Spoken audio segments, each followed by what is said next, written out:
Hi hello welcome to our channel.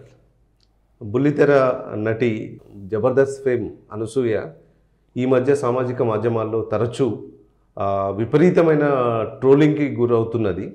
దానికి గల కారణాలు ఏంటో మనం శ్రవణ్ కుమార్ గారు సీనియర్ జర్నలిస్ట్ గారిని అడిగి మరిన్ని వివరాలు తెలుసుకుందాం. శ్రవణ్ కుమార్ గారు, ఈ అనసూయ తరచుగా వివాదాస్పదమైన ఫోటోలు సామాజిక మాధ్యమాల్లో పెట్టుకొని విపరీతంగా అభ్యంతరకరమైన ఫోటోలు పెట్టుకొని నెటిజన్లతోటి విపరీతంగా ట్రోలింగ్కి గురవుతున్నది. అలా ఎందుకు, ఆమె ఇంటెన్షన్ ఏంటి అసలు చేసుకోవడానికి, తనని తానే డిఫేమ్ చేసుకోవడమా లేకపోతే నవలపాలు చేసుకోవడానికి గల రీజన్ ఏంటి, అసలు ఆమె ఇంటెన్షన్ ఏమై ఉంటుంది? ఇక్కడ భావస్వేచ్ఛ అనేది ఏదైతే ఉందో అది విపరీతమైనటువంటి లిమిట్స్ దాటిపోయి, హద్దులు దాటిపోయి, భావస్వేచ్ఛ అనేది బాధ్యత, ఇది మర్చిపోయి భావస్వేచ్ఛలు హక్కుగా అనుకుంటున్నారు. సో ఇక్కడ జరుగుతుంది అది. ఆమె తమకు ఇష్టమైనటువంటి విషయాన్ని వెల్లడించుకోవడం ఒక భావస్వేచ్ఛ, కానీ ఆమె హక్కుగా ఫీల్ అవుతుంది. అది బాధ్యత కానప్పుడు ఏ ఫోటోలు పెట్టాలి, ఎంత మేరకు పెట్టుకోవాలి అనేది ఆమెకు తెలిసి వచ్చేది. అలాగే ఇక్కడ ట్రోలర్స్ కూడా ఆమె వ్యక్తిగత విషయాలు కదా పెట్టేసుకుని మనకేంటి అనుకోకుండా పెట్టగానే దాని తగ్గటువంటి ట్రోలింగ్స్, అసభ్యంగా ట్రోల్ చేయడము, కామెంట్ చేయడం చూస్తున్నాం. ఏంటి అంటే ఆమె ఈ మధ్యకాలంలో తరచూ ఆమె వ్యక్తిగత విషయమే తన హస్బెండ్ తోటే అతనితో సన్నిహితంగా ఉన్నాయో వీడియోలు కూడా పెట్టడం, అవి కూడా ఆమెను మేము తప్పు పట్టలేము. ఇంకా పైగా ఏంటంటే స్వేచ్ఛ కూడా ఉంది. ఆమె ఎలాంటి దుస్తులు వేసుకున్నా ఆమె కుటుంబీకులకు ఆమెకు అభ్యంతరం లేదు, వేరే వాళ్ళ అభ్యంతరం పెడతాం కూడా అవకాశం లేదు.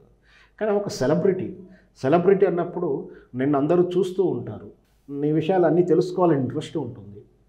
దాంతో నువ్వు చెప్పకుండా ఎక్కడ తిరిగినా కూడా నీ మీద ఫోకస్ అవుతూ, కవరేజ్ అవుతూ, నేను కవర్ చేస్తూ ఆర్టికల్స్ రాసుకుంటారు మీడియా వాళ్ళు. కానీ అదే నీ అంతటి నీవే నీ ఫోటోలని, నీ విధానాన్ని పెట్టుకున్నప్పుడు ఖచ్చితంగా అది చర్చకు దారి చేస్తుంటుంది. మరి ఎందుకు తను పెట్టుకుంటుంది? ఆమె ఒక స్ట్రాటజీకి, అంటే నన్ను ఎవరు మర్చిపోవద్దు, పబ్లిసిటీలో ఉండాలని అనుకుంటుందా అంటే ఆమె చెప్పాలి సమాధానం. ఏదైనా సరే తను దిగినటువంటి ఫోటోల విధానం కొంచెం అభ్యంతరకరంగానే ఉంటాయి అంటే కొంచెం అభ్యంతరకరంగానే ఉంటాయి వాస్తవానికి. పద్ధతిగా సాంప్రదాయబద్ధంగా ఉంటే ఎవరేం కామెంట్ చేయరు, అట్లా కూడా చేసే వాళ్ళు ఉంటారు, వాళ్ళకి బుద్ధి చెప్పొచ్చు. ఇక్కడ జరుగుతుంది ఏమిటి, మరి ఆమె వెస్టర్న్ స్టైల్స్ డ్రెస్సెస్ కోడ్తో వెరీ మోడర్నైట్గాను ఫోటోలు దిగుతూ మళ్ళీ వాటిని పబ్లిక్ చేసుకుంటుంది.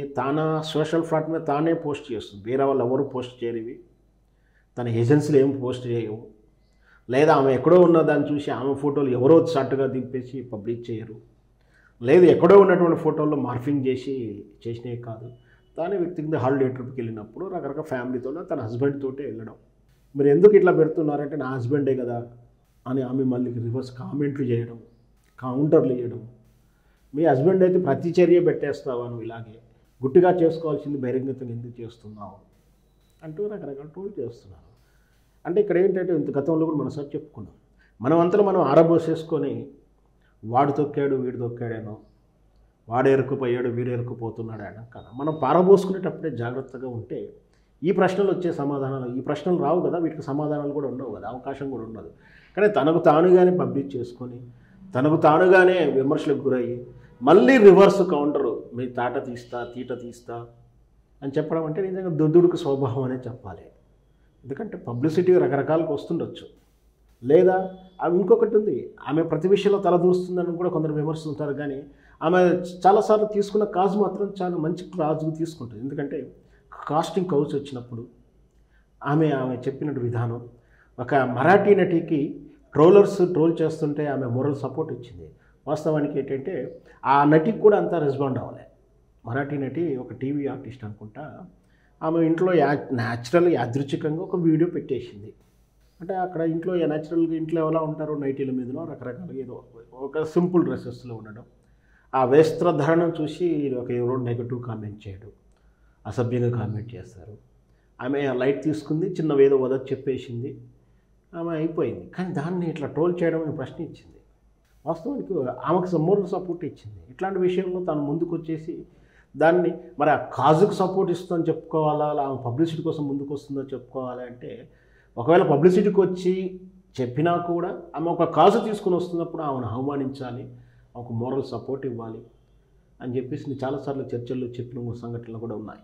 బయట ఏదో షాపింగ్కి వెళ్ళినప్పుడు అభిమాని ఫోటో తీస్తుంటే ఏదో ఫోన్ పగలగొట్టిందని కూడా విమర్శించారు ఆమెను కూడా అర్థం చేసుకోవాలి అసలు సిచ్యువేషన్లో. ఎందుకంటే ప్రతి వాళ్ళ ఫోటో ఆమె కూడా ఇష్టపడకపోవచ్చు. ఎందుకంటే ఆర్టిస్టులు సహజంగా ఏంటంటే మేకప్ లేకుండాను ఒక రియల్ గెటప్ తోటి ఉండడం ఇష్టపడరు. అంటే కొంత ఆర్టిస్టులకు విగ్గులు ఉంటాయి, లేదా హిడెన్ ఫేసెస్ పెట్టుకో, అంటే ఆర్టిస్ట్గా ప్రజల్లో ఏవేదో ఫిగర్ గుర్తుంటుందో ఆ ఫిగరే ఉండాలి. ముఖ్యంగా శోభన్ బాబు లాంటి కూడా చెప్తుంటారు, మనం ఏజ్ అయిపోయిన శోభన్ బాబు వరకు తెలవకూడదు, ఏజ్డ్ శోభన్ బాబు, హీరో శోభన్ బాబు అందగాడికి గుర్తుండాలి అని హిడెన్గా ఉండడానికి ప్రయత్నం చేసి, అలాగే ఆర్టిస్టులు కూడా న్యాచురల్గా ఉన్నప్పుడు ఫోటోలు ఇవ్వడానికి ఇష్టపడకపోవచ్చు. సరే వాడు ఏదో ఆ బాబు ఏదో బలవంతంగా తీస్తుండే ప్రయత్నం చేసినప్పుడు ఈమె ఏదో రిఫ్యూజ్ చేసి ఉండొచ్చు, అట్లా అర్థం చేసుకోవాలి. అది కూడా చాలా ట్రోల్ చేశారు ఆమెని, అహంకారం అని రకరకాలు చేసి. అంటే నేను ఆ చర్యల ప్రకారం ఆమెను సపోర్ట్ చేయొచ్చు, ఇట్లా ఫోటోల ద్వారా ఆమె విమర్శించే వారికి మాత్రం తప్పిదం అనసూయతే తప్పని చెప్పాలి. 100% అదే తప్పని చెప్పాలి. మరి ఆమె పబ్లిసిటీ ఆశిస్తుందా, ఏం ఆశిస్తుంది?